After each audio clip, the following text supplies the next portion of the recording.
Sorry, guys. Thought we were still at the movie. Holy. Yo, what up, guys? Ross Scalps here. And in this video, we're going to be reviewing Killers of the Flower Moon. Alright, so this movie is basically set around the 1920s, where members of the Osage Native American tribe in Oklahoma are murdered after some oil is found on their land, and the FBI decides to investigate. And this movie's directed by Martin Scorsese. It has Leo and Robert De Niro in it. And overall, this is kind of like I feel like the trailer for this movie didn't do it justice, because it's like I had a bunch of my friends saying like, "What's the movie even about?" You know, and honestly, the trailer, it's kind of hard to tell like what's really going on. I don't even know where to begin, but we'll just start with some of the pros about this movie. The first thing I'll say is the acting by Leo was fairly good, and Robert De Niro was, pretty good too. They both put in good performances. Nothing like, I don't think award-winning at all, but they're obviously going to stand out. They're the main actors in it. I mean, some of the shots that they had were really good, like scenes, good visuals, and like sometimes the flashbacks were really nice. Like when you get to see actually how an event transpired. I really like some of those aspects of it. Yeah, someone would die, and then like an hour into the movie, an hour later after they died, they'd show how they died. Yeah, they kind of leave it up to mystery a little bit. What else? I mean, I'm biased, Native, so just seeing a movie around like Native Americans is always a big hitter for me. I love shows and movies that depict it. And I guess another big aspect for me was the beginning, like the very beginning and the very end, where they kind of give tribute to those Osage people. I really like that a lot. Maybe miss home, miss some powwows, but yeah, and I mean, yeah, and at the beginning it really talks about some things that are still prevalent in today's day and age. Yeah, MMIW. I mean, I feel like that was kind of like a big part of this movie. I mean, it wasn't like super out there or like really obvious, but if you follow some of the things that Native Americans go through, especially women, this really played on that, and you'll see that if you go and watch the movie. All right, from here we're gonna go into some of the cons, and the first major one is the runtime. Like 3.5 hours long is like way too long. Unless the movie is just really suspenseful or action packed, like it's hard to make a really good movie out of that. And I don't want to be mean, but like I almost fell asleep. Like it just dragged. It could have been an hour and a half shorter. Easily, yeah. Could have been a 2-hour movie easily and still got the effects they wanted. I mean, like the another con for me was that some relationships and just dynamics between the characters, it just wasn't there. Like it was kind of forced and like kind of rushed in some parts, but which is just crazy because it's a 3.5 hour movie. Like that should not have been forced. Literally, and also like some of the like cuts that they would make, like from scene to scene, you don't know how much time has passed in between. Yeah, they really want you to focus on like making sure you're paying attention, but it's like, so long. Yeah, like 1 minute they meet someone, and then the next minute they're like in love, and then like the next minute they're like just like certain characters, and it's just like, how in a 3.5 hour movie do you not give that time to breathe?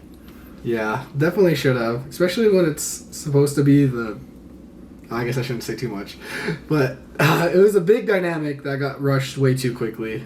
I'm not saying it was a bad movie, but the runtime made it where it's like you watch it once and that's probably it, if you even watch it. Like that runtime in itself is intimidating. Another thing, like I said at the beginning, the trailer was like, you don't know what you're getting, and then you get this story where you think it's going to be kind of like Native American centered, maybe, but like it's still like just the white man, honestly. Like, yeah, I mean the intro was decent, but at a certain point, the only time you see the Native Americans portrayed is them getting killed.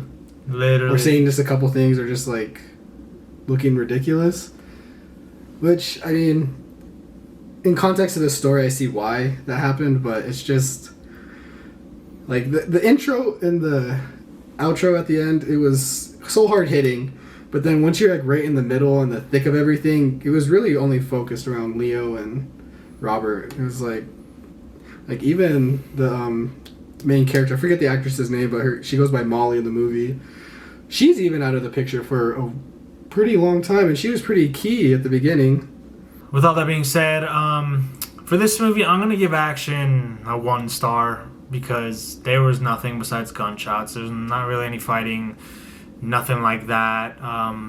Yeah, action just 1 star is just a basic slow burner. Like emotionally, for me, I would have to give it probably like a 7, maybe an 8. I mean, it wasn't moving me to like tears or anything like that, but I definitely know the pain that was felt, especially with. This is why I said Molly gave a great showing too. She killed it on some of those parts where something hard happened to her, and it's like, dang, you really can just feel that pain.